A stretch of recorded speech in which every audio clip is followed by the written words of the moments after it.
Водолазният спорт в България е на път да бъде унищожен с промените, предвидени да настъпят в наредбата, която го регламентира. Това е мнението на русенеца Мирослав Славчев, председател на Асоциация Technical Diving България. До сега у нас гмуркането е било единствено на уведомителен режим и то само в случаите, когато водолазите излизат в международни води. От сега нататък обаче, за да се спуснат под вода до любимите си потънали стари кораби в български води или дори само на метри от брега, любителите на този спорт ще чакат благоволението на 4 институции.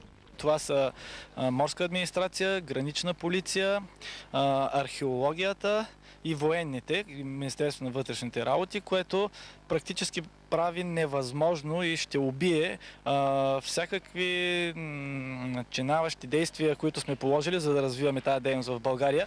Сами разбирате, че е невъзможно в двуседмичен период, преди един човек да излезе отпуска, примерно, или да пътува някъде, за да се гмурка, да получи разрешителен документ от тези 4 институции, да отиде там и примерно него ден да е лошо времето, да има вълни, да е неподходящо.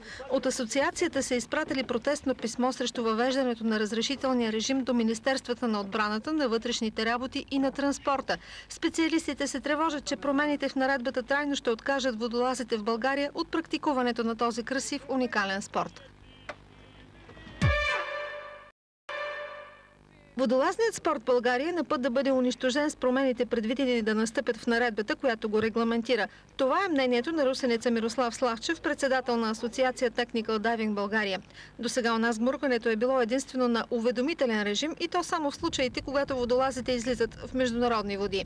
От сега нататък обаче, за да се спуснат под вода до любимите си потънали стари кораби в български води или дори само на метри от брега, любителите на този спорт ще чакат благоволението на 4 институции.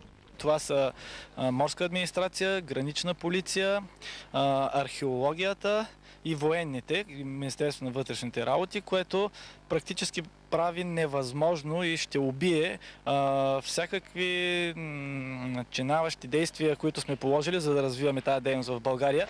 Сами разбирате, че е невъзможно в двуседмичен период, преди един човек да излезе отпуска, примерно, или да пътува някъде, за да се гмурка, да получи разрешителен документ от тези 4 институции, да отиде там и примерно него ден да е лошо времето, да има вълни, да е неподходящо. От асоциацията са изпратили протестно писмо срещу въвеждането на разрешителния режим до Министерствата на отбраната, на вътрешните работи и на транспорта.